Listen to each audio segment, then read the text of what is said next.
Maraaf maqaa kiyya himachuun barbaadu kanan dhaladheetti guddadhee Jiituu Magariituu Oromiyaa keessatti barnoota kiyya hanga kutaa 9tti baradheen gara kutaa 10tti illee darbeen addaan kuteera.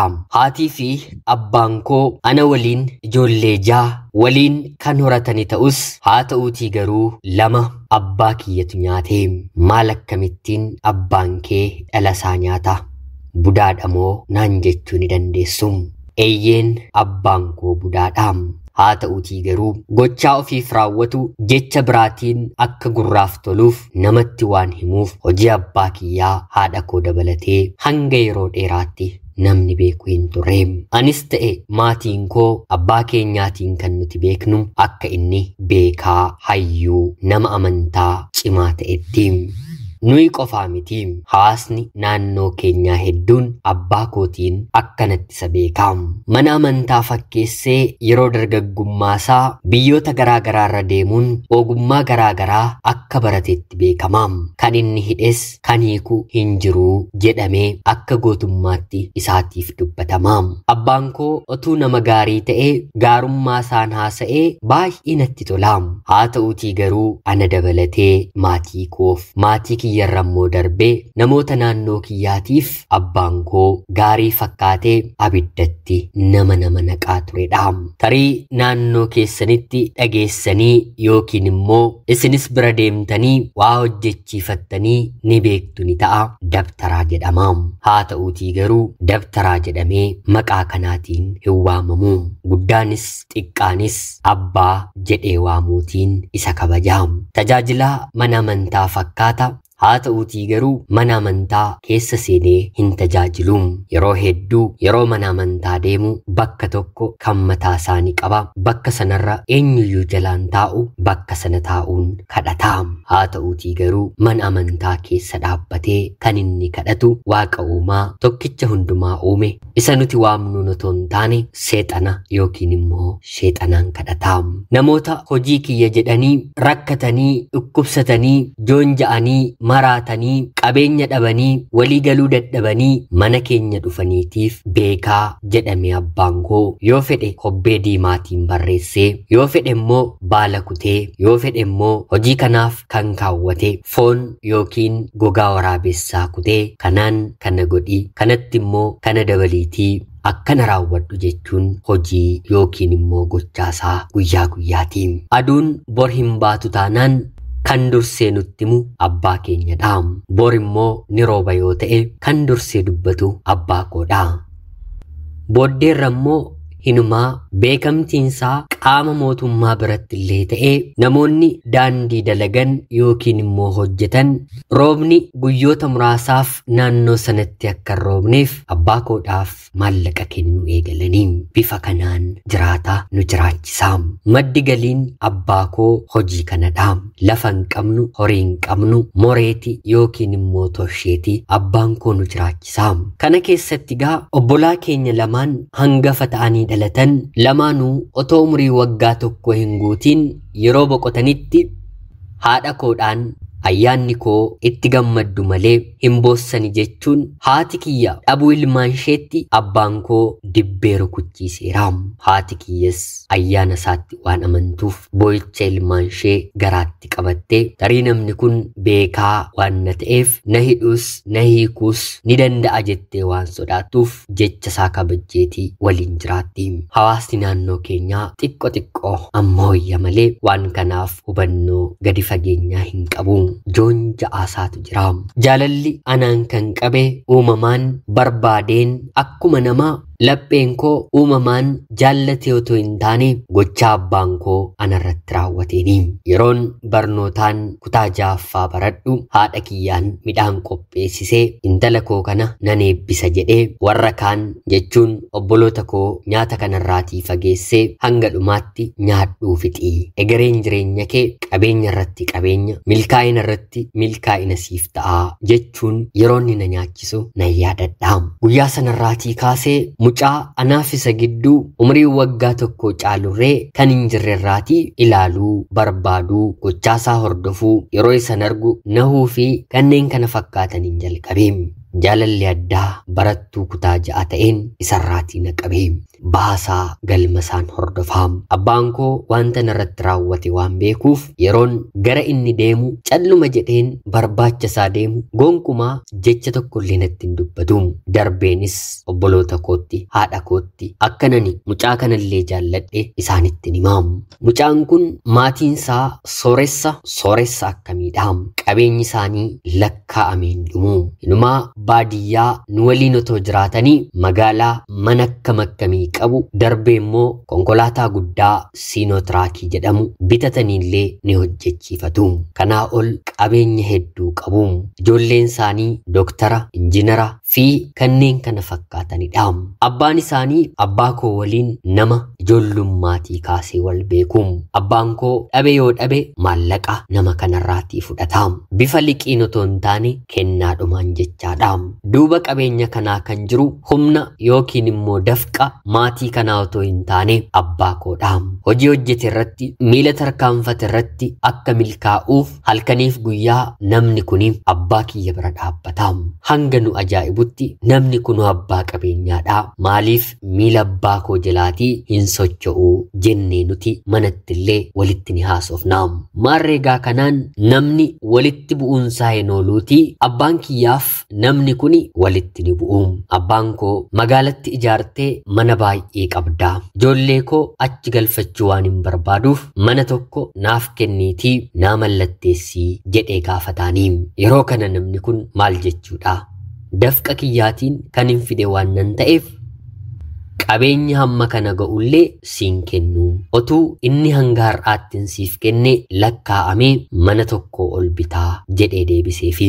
Yeroo kanatti abbaan koo qabeenya kee tokko irratti harki kiyyaa akka jiru ogummaan koo akka irra taa'eeru hin beektu jechuun walitti bu'insi isaanii kanarratti eegalee. Eega kanaa wal dhabanii akkanan isa jaalladhuuf abbaan koo narratti hojjete sana qofaa otoo hin taane isa faarsaa baheen yeroon kutaa 9ffaatti darbu gatii kiraatoon kanfaliin mana nama kanaa magaala kan jiru keessa akkan jiraadhu abbaan koo na erge. Walitti bu'anis kana garuu waliif gochuu waan hin dadhabneef barattoota hedduutiif mana kireeffamu keessaa obboloota koo waliin jiraachuun jalqabe. Kanaan baay'ee nan jaalladhaanii mitiire. Ilma nama kanaa abbaan koo keessa koo waan beekuuf guyyaa tokko na waamee ani abbaa keedha. Akka gurbaa kana dheebotteetti hin haftuu bor abbaa manaa keessiif ta'a. Hodhu waan kana fudhiitii akkuma nani qofaatti nyaata si nyaachise waamiitii qofaatti nyaachisii ijjisaa siif banama jedhee abbaamti koo namni kunis akkana jaallatuuf walitti nu hidhee. Anis wanta abbaan kiyya naan jedhe yeroon kutaa 9 baradhu nan godhe. Torbee booddee gurbaan bakka hundumaatti akkuma isa ilaalu na ilaalu jalqabe. Dhumarratti na waamee akka baay'ee na jaallateeruu fi lubbuu isaallee akka naaf baasuu danda'u anatti hime. Yeroo sanarraatii kaasee eeyyama maatii keenyaan ala mooraama sana keessaa kutaa tokko qofaatti nuu fuudhee anaaf inni waliin jiraachuu jalqabne. Jaalala otoo hin taane kallacha gaa'ilatti seenne.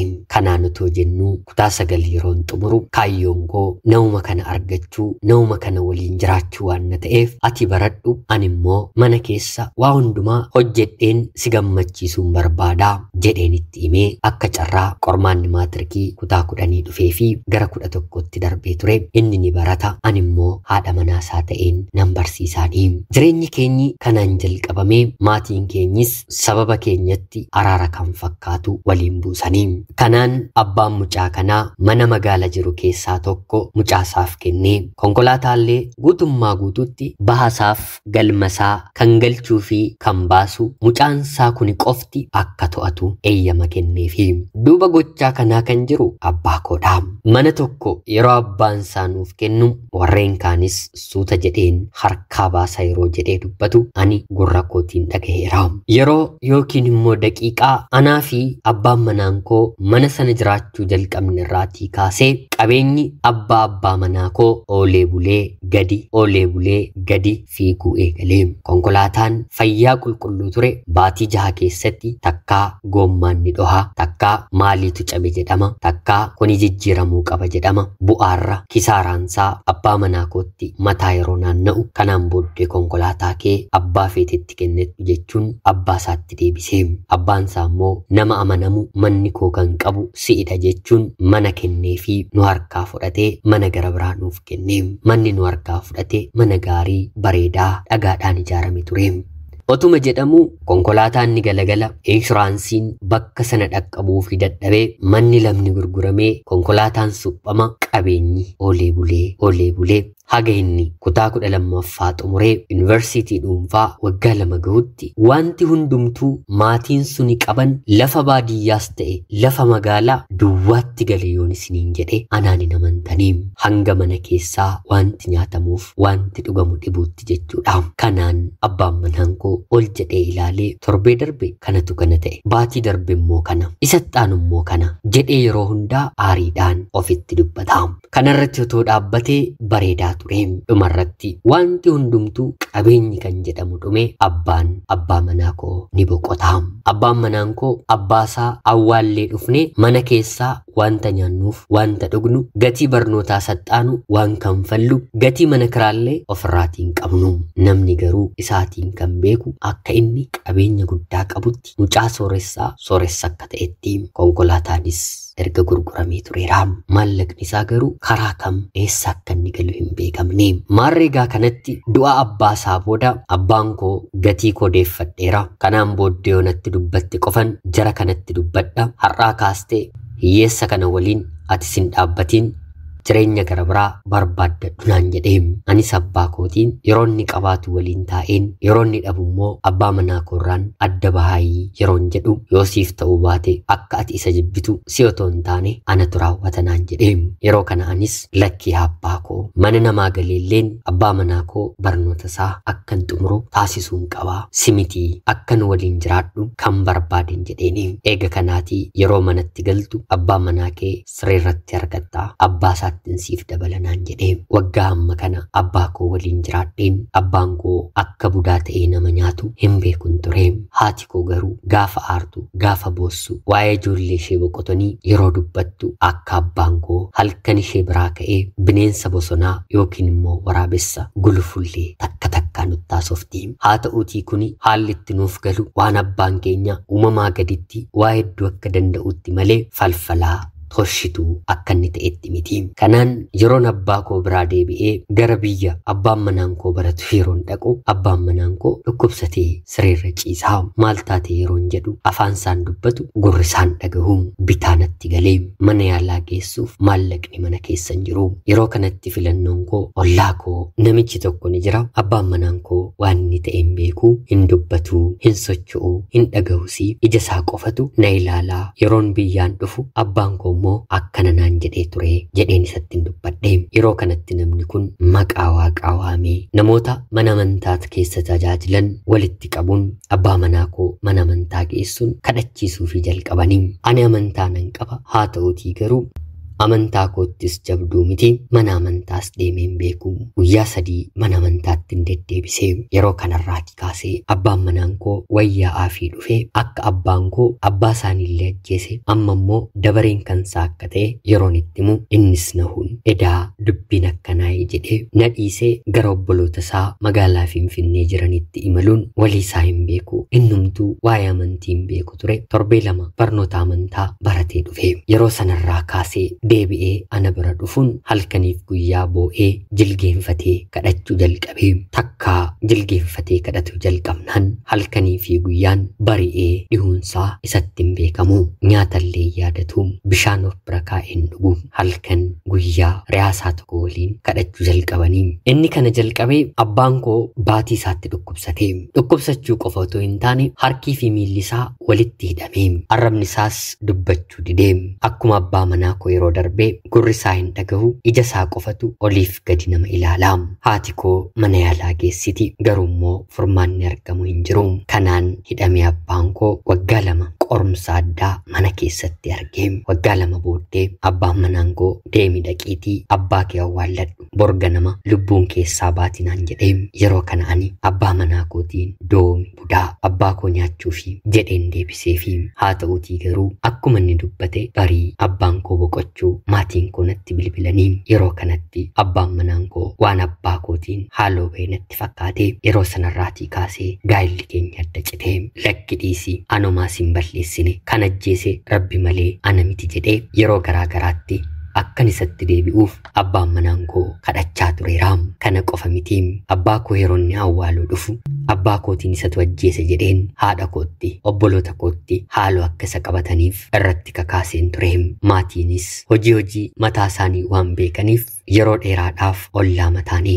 waliin dubbiin dhaabbatee tureem. Kanaan boqochuu abbaa kiyyaa booddee haati kiyyallee dhukkubsattu waan taateef maddi galii keenya tosha yookiin immoo falfala abbaa keenyallee waan na tureef sun hunduu yeroo dhaabbatu namni abbaa koo gargaaru dhufee gaafatullee waan addaan citeef mana keenyatti rakkinni yeroo galu magaala galeen mana namaa hojjechuu jalqabeem. Abbaan manaan koos barnoota addaan kutee ture bakka kanattillee koottu ani hojjedheen maatii keenan gargaara hojii argadheera yeroon jedhuuni gonkumaa si waliin jiraachuu miti ija kee arguun barbaadu jedheen isa dhiisee. Kanaan mana namaa keessattillee manni namaa naaf ta'uu didee namni ana waliin galuu didee maallaqan argadhullee haadha kiyyaaf qopheesseen sababa garaagaraatiin yeroo narraa bittinnaa eegamsiisu achuma magaala keessaa dargaggeessa tokko waliin walii gallee na fuudhee waliin jiraachuun eegalee.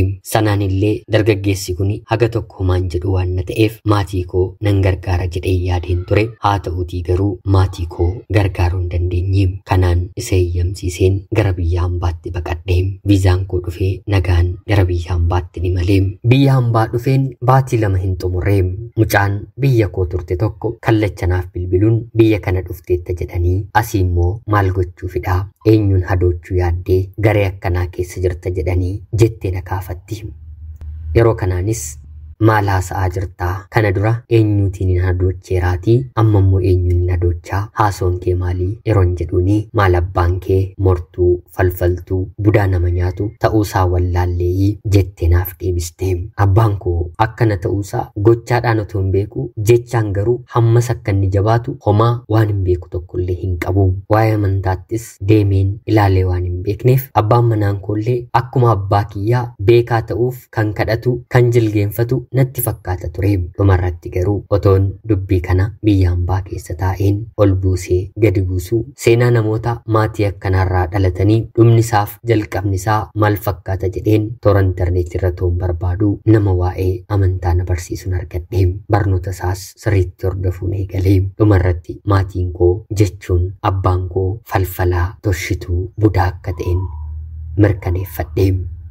Gaafa boqote gaddeen boo'een ture ergan barnoota kana baree garuu boqochuun abbaa koo nagaa magaala keenyaati jedheen waaqayyoon galateeffadhee. Sanaan abbaa manaa kootiin illee jabina keetiin abbaa koo waan galateeffatteef ulfaadhu jedheen galateeffadhee. Lakki ana miti abbaa kee kan ajjeese gochaasaadha hojii isaati yeroon akkana siin jechaan ture na dhagahan turreef malee jedhee natti hime. Kanaan anis itti deebi'uuf fedhii godhus haa ta'uutii garuu inni gaa'ela dhaabbatee haati manaansaa illee garaatti godhattee turte. Ana waliin waggaa amma kana turre daa'imnillee gadameessa koo keessatti hin uumamne. Kanumayyuu kan godhe tarii abbaa kiyyadha jedheen gara biyyaatti deebi'een obbolaa koo haadha koo firoottan koo hundumaa akka amantiitti jabaatan waa'ee amantii hamman baradhe barsiiseen biraatii deebi'een gara biyya hambaatti dhufe. Abbaan manaan koo lammataa haalota garaagaraatiin ergan biyya hambaa dhufe walitti buuneerraa hin turre otuma achi jiru gaa'ela waan dhaabbateef dhimma sirraan godhanne. Lammaffaa irratti garuu dhufeen hiriyaallee qabachuun qaba jedheen hiriyaas qabadheen asuma biyya hambaa keessatti gaa'ela dhaabbadheen jiraachaan jira.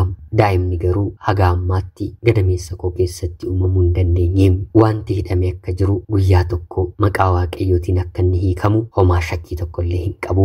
Yeroon duubatti deebi'een waa'ee abbaa kiyyaa qoradhu namni magaala keenyattis milkaa'ee fi namni magaala keenyatti hojjetee milkaa'uu dhabee fi hidhaa fi hiikaansaa akka dubbachaa turan harkuma abbaa kiyyaa ture. Qabeenya namaa kan barbaadu haadha manaa namaa kan barbaadu lubbuun namaa akka dabartuuf halkaniif guyyaa kan hojjetu qabeenya namaa keessa kan galatu hundumtiyyuu karaa abbaa kiyyadha. namoota akkana godhanii fi gochaawwan akkanaa Waaqayyo Gooftaan koo nurraatii haa buqqisu. Hojiiwwan akkanaa akkasin irratti hin hojjenneef keessumaa obboloonni koo biyya hambaa keessa jiraattan mana hin beekne nama hin beekne biraa waan hojjettaniif amantaa keessanitti jabaadhaa. Halkaniif guyyaa jilgeenfadhaatii gara Waaqayyootti kadhadhaa. Isiniif maatii keessan akka eeguufiin dhaamsa kiyyadhaa. Ana obboleettii keessan biyya hambaarraatii ulfaadhaa. Nagaatti galatoomaa. Yoyyaa shamaa akkam jirtu kabajamtootaaf hordoftoota qophii keenya. Nagaaf jaalalli tokkummaan bakka jirtan hundaatti hunda keessaniif haa ta'u jecha guyyaa har'aallee seenaa ajaa'ibaa obboleettiin keenya tokko nuuf qodde isiniif dubbiseen hin kaa'a. Akkasin irraa barattanii hubannoo cimaa ta'e tokko irraa argattan homaa shakkii tokko illee hin qabu. Obboleettii keenya seenaa kee kana nuuf qooduu keetiif guddaa galatoomisiin jecha kabajamtootaaf hordoftoonni qophii keenyaa seenaa ishee dhaggeeffattan illee yaada keessan wanta isinitti dhagahame komentii jalatti barreessaa fi jecha qophiin sa'aatii kanaaf guyyaa har'aaf isiniif qabadheen dhiyaadhe kanuma fakkaatti. Qopheessuuf qindeessuun isin waliin kanan ture ani Gammachiis Tashoomeeti. Seenaa barsiisoo fi bashannansiisoo gara biraatiin guyyaa borii aga walitti deebinutti bakka jirtan maraan turtii gaarii.